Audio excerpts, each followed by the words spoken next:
Good afternoon, class of 2019. My name is Maria Tyson, and it is my pleasure to introduce to you our provost, Dr. David Whalen. Dr. Whalen obtained his PhD in English literature from the University of Kansas and has utilized this education through teaching at various schools, such as the University of Kansas and Belmont Abbey College in North Carolina. Dr. Whalen has been a professor at Hillsdale College since 1994.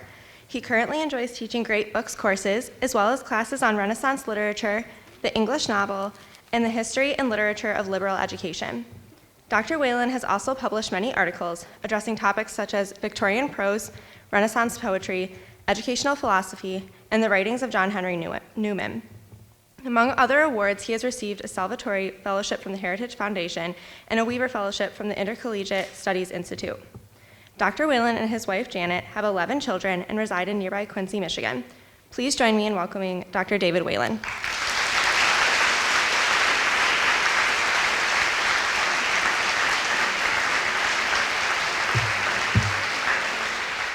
Welcome. I have met some of you, a few of you, one or two of you I know pretty well. Most of you I do not know at all. Many of you, alas, I will not come to know. I teach as much as I can, but other duties tend to intervene, or maybe the word is interfere, with teaching, and so I don't get to teach as much as I would like to. But I do teach, and I hope to see as many of you as possible. Or rather, again, adjusting the word, I hope to torture as many of you as possible. Literature is all well and good until you take my class. Then it becomes torture. Well, the college motto, the college has a motto, and I am here to talk about it.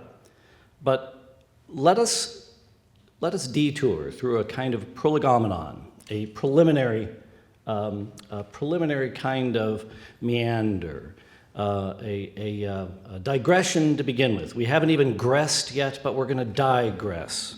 But when it comes to the motto, if one thing I have to get straight right away is the terrible tension in pronunciation. Do we pronounce it classically, virtus tentamine gaudet, or do we lapse into that sloppy medieval virtus tentamine? Well, I love the sloppy medieval so you will probably hear, those of you who are pristine purist classicists may wince and cringe. Well, prepare to cringe now. I'll probably be saying virtus over and over again. And if you are a purist, perhaps I can assuage your purity by saying, well, around the time of the founding of the college, medieval pronunciation was the most common pronunciation. So even the professors and scholars of classics were saying things like virtus tentamine gaudet. So we'll speak of it in due course, but something else first.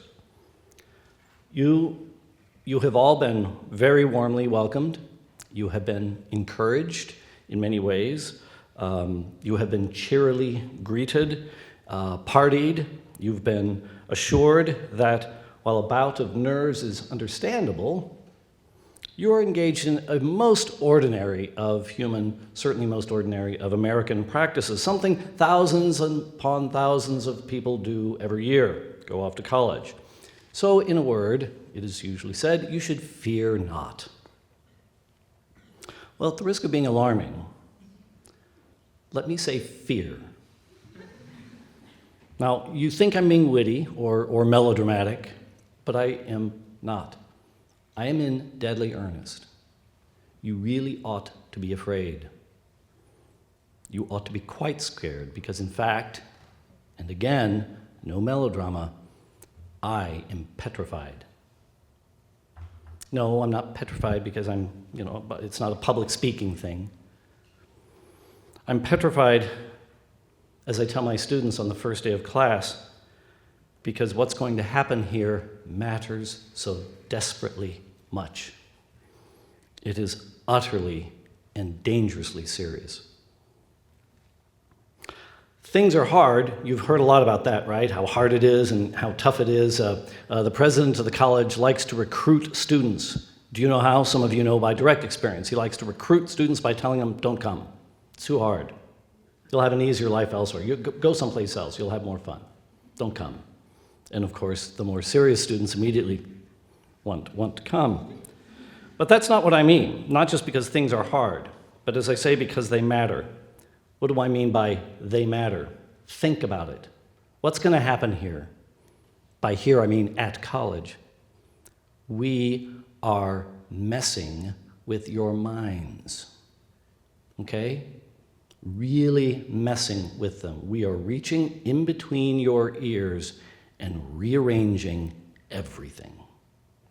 Don't you think I ought to be petrified? Shouldn't you be? It's an act of hostility. I'm speaking in very casual and crude terms. It's an act of hostility to say to somebody, I'm going to, it's a prelude to a bar fight to tell someone, I'm going to rearrange your face. Right? That's hostile. You understand? You don't need that translated. You understand, oh, this is a fight. But here I am telling you, and you apparently are welcoming it, I'm telling you, we're going to rearrange your minds, your hearts, your very souls. Get involved with this. Your understanding of the world is going to be transformed.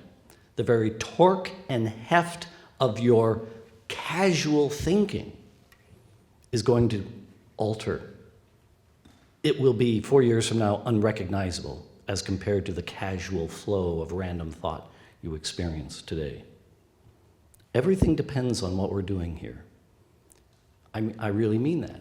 Your identity is on the line. You are, more than anything else, what goes on in between your ears. Right? Cut off a foot. Don't. That's not a... It's not a mandate. That's not a command. It's an instance. If one were to cut off one's foot, one would remain oneself. You are what's going on in your consciousness. That's who you are, and that's what we're messing with. Hard. You bet I'm afraid. I do it for a living. But I suppose even neurosurgeons are a little nervous when they first look at that, the thing upon which one will be operating. I mean, think about it. You may do this or that as a profession. Most of you will actually change professions a number of times, but your identity is a constant. It's your humanity that's a constant. You take yourself with you. Everywhere you go, you are going there. And we're not even thinking so much about where you're going. A liberal arts college isn't primarily interested or concerned in what you do as a professional. I mean, we are, of course, in many very serious ways, but that's not what you do here. You don't come here in order to learn how to make widgets. You come here to learn something about your humanity, the you that you take into this or that or the next profession. The mind is very strange. The mind is very much like a muscle. I don't know if you've thought of that much. But its contours, speaking metaphorically, its contours, like a muscle, its contours are shaped by its activity. What you do with your mind affects who you are. Affects your mind actually takes the shape, so to speak, of your habitual forms of thought. I mean, that's desperately serious. Think about that next time you think about what you want to spend your life thinking about. Get it? Think about that when you think about what you want to think about. Because what you're really thinking about is, who am I? And who will I be? Human beings, I often tell students, you, and I mean you personally and collectively, you are very strange. In fact, you're a freak. And it's not just because, unlike most two-legged things, you don't have feathers. I mean, that's weird enough, right? I'm sure you're all just blown over by the fact of your featherlessness. I am. Not. But think about how old you are. Think about the combination of incredible human density. You're 18. 18 what? Days? Weeks? Months? 18 years, and you're still in school. And you call yourself smart? Dogs are smarter than that. Gerbils are smarter than that. You know, they know what they need to know really quickly. And look at you. But you're very strange. You are a freak. You're completely bizarre. Because on the one hand, you can understand essences. You are a perceiver of the nature of things. And you're so dumb. It takes 22 years before you've even begun to be ready to be loosed on the world. Do you know what I mean? Have you ever thought about that? You're really odd. You're very strange. Walker Percy, an American novelist, liked to say, and it will sound like a paraphrase, but it's actually a quote. He says, man is the only alien creature, as far as we know, in the entire cosmos. Next time you hear people speculate, I wonder if there are aliens out there, just pipe up and say, oh, it doesn't matter if there are aliens out there are aliens right here. You're talking to one. But we ask here, and this asking is consequential. We ask here the big questions, ones that matter.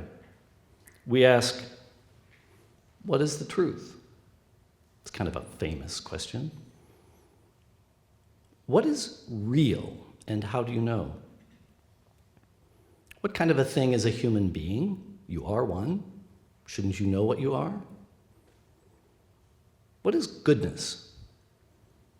What is pleasure? What counts as success? What is sacrifice? What is martyrdom? Should I, and by I mean you, should I care about the past? When you think about it, that's kind of a funny thing to care about. You know, should you care about it? And if so, don't you think that's strange? Why is it that I have spent, and again, the I is you, why is it that I've spent 20 years preparing for the future, and most of my adult life will be spent with things concerning the future rather than the present? Is that a good thing? In what ways, yes. In what ways, no.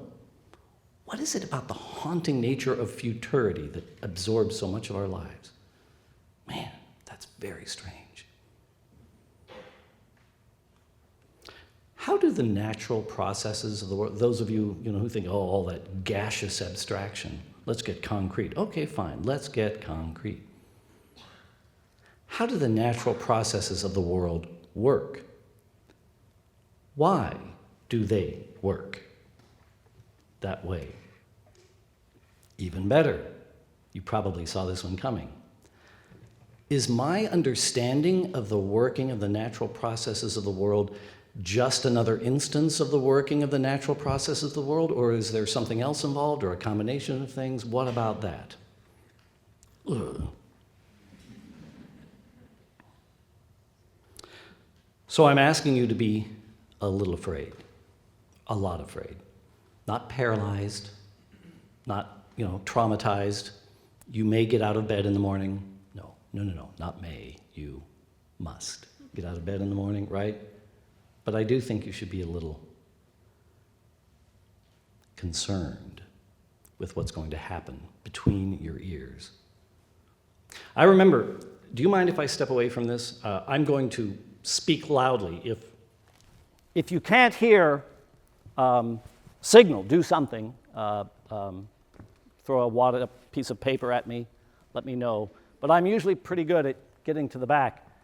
I remember vividly my first day of class in college. I went to a large state university. I actually was one of those guys who enjoyed being anonymous.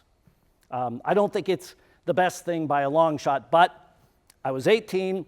What did I know? I enjoyed just being a nameless face in a crowd of faces. You just, beaver your way along, right? Just scurry along and do what you do. I liked that very much. But when classes began, I was disappointed because they all felt just like everything I had done in high school. And I went to a good high school, not great, not spectacular, not something, oh, well, I went to so-and-so. No, just a regular place. And college was more of the same. I don't know what I was expecting, but I walked around in a kind of vague fog of disappointment. The classes were fine, conventional this, conventional that. But the first class I went to, things changed. I remember sitting there. I was sitting in the back. I was one of those, the backbenchers. I was sitting in the back, and a couple of professors, that was odd, a couple of professors walked in the room. I mean, that drew my attention right away. And they sat down, and they didn't have notes, and they didn't have papers. They didn't have a syllabus to hand out and all kinds of goofy stuff. They sat down, and they said, this class is going to be a little different. To which, interiorly, you say, duh, it's already different. But they said, this class is going to be a little different because you see, in this class, everything's serious. We're reading old and great books, not because of an intellectual archaeological exercise, but because they pertain to the conduct of life now. They ask questions that must be asked by every thoughtful, reflective, intelligent person, or else they're not really fully alive. In other words, this class is serious because the subject matter is more grave and all-encompassing than any other subject matter, and it matters to you immediately. And then they launched into an introductory lecture about the Greek texts we were going to be reading, and I walked out of there feeling that the exercise of going to college had in that hour and a half been redeemed.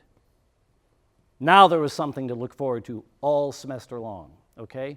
Well, for good or ill, you've stumbled into an institution where it's all like that. No, not every class is taught by two people, and people will have syllabi for you first day of class and all that sort of thing. But I mean, whether it's overt and deliberate and explicit, as I am being now, or kind of concealed underneath the casual conventionality of the laboratory experiment you're undertaking, whatever, everything you're going to do here, everything you're going to study, is hugely consequential.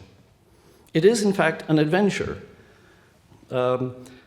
It's not really an adventure that you would care to do alone. You don't want to go it alone. You've come to a place, in fact, where there are those who are prepared to journey with you, to engage in the adventure with you, but also to take a few hits for you. That may not be what you think of as a professor or a faculty member, someone who takes hits on your behalf, but it happens all the time. Because every class is not a script. Even if you have a script, no class proceeds according to the script. What am I talking about? Well, again, let me give you an anecdote as an example of what I mean by this adventure, or even this business of taking a hit. Speaking of Greeks, in Plato's famous dialogue, the Phaedo, Socrates meets this young man who had just encountered a wise man known as a sophist. His name was Lysias. And this Lysias had stunned the young student with a beautiful oration singing the praises of attachment to the non-lover. What do I mean by that? That is, Lysias was arguing that one who loves is one you should avoid. Love, in other words, is to be avoided itself, because it is a reduction, it is a sort of subordination of someone to someone else. And you don't want to be subordinated to anyone else. You want always to be in control. You want always to be able to manipulate and maneuver and to press others to your will rather than be subject to the will of another, right? Don't you want power? Don't you want to be powerful? Isn't that what we're supposed to desire? So you don't want love. You want to avoid love. And Socrates listened to this and he goes, wow, that is impressive. And then he amplified the point. He actually made the point more deeply, more eloquently, more articulately than even Lysias had done. Love is right out as a human value, shall we say. And then he finished, metaphorically speaking, dusts off his hands and starts to walk off. And he was actually stepping into a stream when he stopped cold and said, wait, we got that wrong. We got that wrong. We have to start over. No. Come back, we're starting over. And he got out of the stream and he started all over and he said, it is true that love is a kind of madness. It is true that it subordinates you in certain profound ways, but it is a divine madness. It's a kind of madness that brings you into a proximity with the transcendent and the divine. Love is, in fact, one of the greatest of human goods, if not the greatest. I mean, it's a Platonic dialogue. It goes on and it's very beautiful and it's very thoughtful and exhilarating to read. But that's what I mean by taking hits on your behalf. The faculty will do that. They will think with you, and they will get things wrong with you and call you back to the starting point so you can begin again to wonder and to think and to try to get it right, because it matters. It's consequential. What would life have been like for that young student had he never bumped into Socrates? Had he gone through the rest of his life thinking that love is the enemy? What kind of a paranoid life would he have led? Always drawn to try to, but no, right? Like I said, consequential. Okay, that was the prolegomenon. Are you all happy clappy now? This motto, virtus tentamine gaudet, virtue, it is usually translated, rejoices in the challenge or in a challenge. The first word is bottomlessly interesting, virtus. Means virtue. These are synonyms or considered suitable translations depending on context. Virtue, strength, vigor, bravery. I like this one, aptness, capacity, worth, excellence. Gaudet, that's the verb, to be joyful, to rejoice, to take pleasure in, to be pleased with or delight in. And then a relatively uncommon word, as I understand it in Latin, tentamine, tentamen, tentamina, meaning a trial, an essay, an attempt. So as I say, it's conventionally translated, virtue rejoices in a challenge, but I'm an English professor, so I like to render it, virtue rejoices in an essay. Well, now you're beginning to get an idea of why I called it torture. There are two material, consequential implications in this motto, in this phrase. And the first is that virtue, that kind of strength, finds itself. Think about this. The phrase suggests that virtue actually becomes what it is. It finds itself and is even delighted in overcoming difficulties, challenges, in the exertion of effort. Effort as a result of a problem, not just effort for, I'm weightlifting. Not that. It's effort expended in in assaulting, in attacking a problem. That virtue actually becomes what it is. It finds itself and even is delighted by itself in that context. A graphic illustration of that for me, I studied with a man, I I won't give you his name. I won't give you his name. But this is a true story. It really happened that this professor of English was the kind of person who became fully alive in crises. You know, if there was a crisis of some sort, boy, he was great other times as well, but in a crisis, suddenly he was a new man. He even acquired a reputation as being the kind of guy you go to when there's a problem. He had spent a considerable amount of time in very difficult combat circumstances in the Second World War.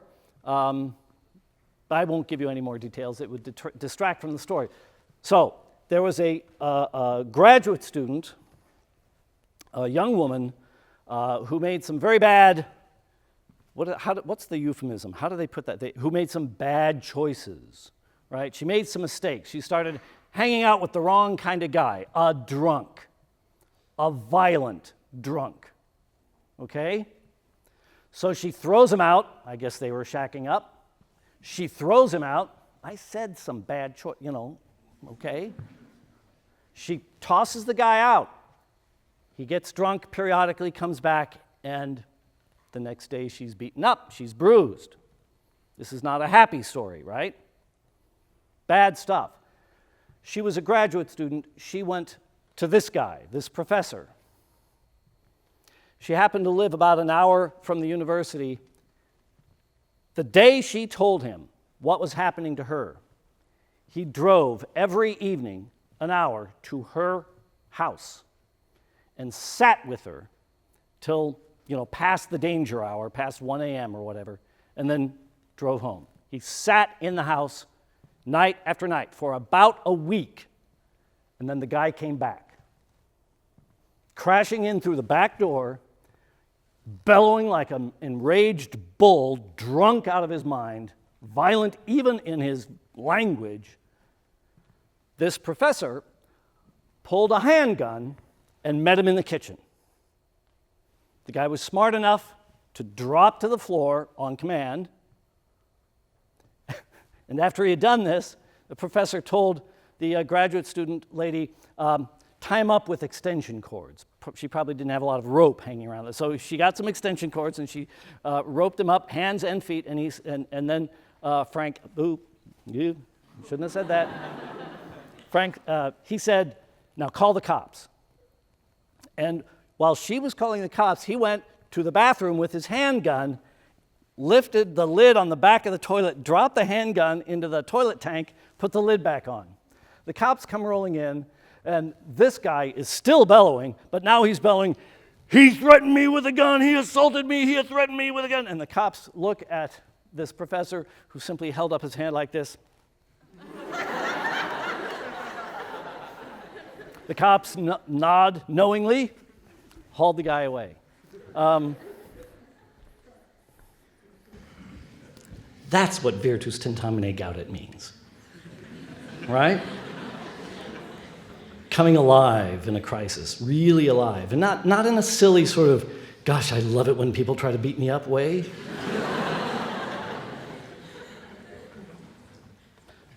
But consequential, serious. Less obvious, perhaps, is the second embedded implication in the idea of excellence. It means something like the fullness, excellence in this classical sense is something like the fullness of being human. Excellence takes delight in the trial. What trial is that? An exciting one, such as I just recounted? Any random difficulty to be overcome? No, it's a little more serious even than that. Because, in fact, as you have already, if you stop and if you reflect, you have already begun to intuit something very real. And that is that all of our lives are a trial, a span of doing and living and thinking against the wall of incomprehension in your infancy and the mystery in your own death. In virtually every moment, we are tried morally, intellectually, spiritually. It's all always a trial. So the question is, are you prepared to shoulder the burden, the trial of trying to understand things? Things, not least of which the thing that is you.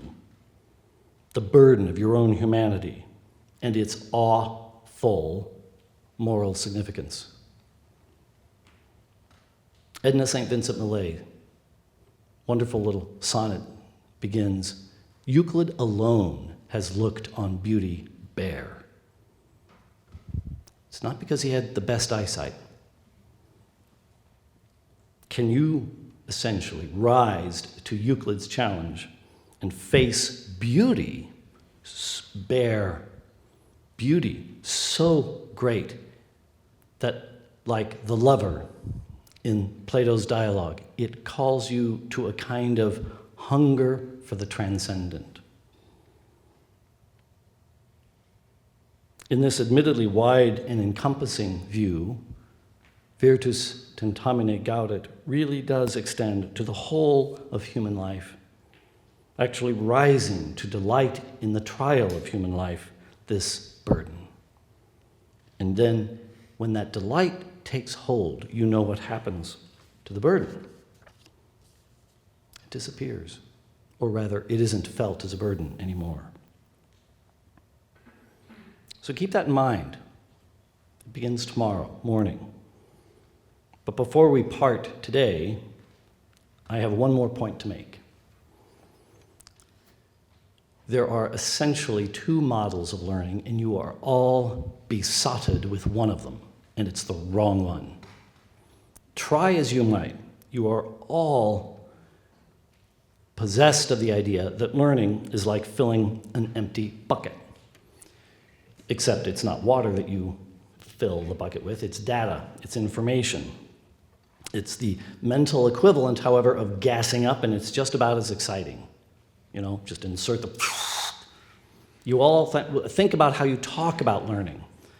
You even talk about, what's it called, studying briskly the night before the exam? Cramming, okay? That means filling up violently.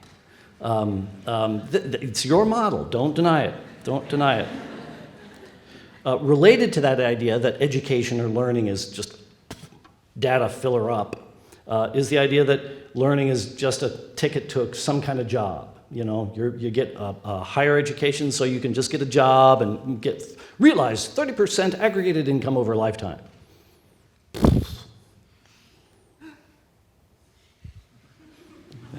Well, that was the funniest thing I've said all day.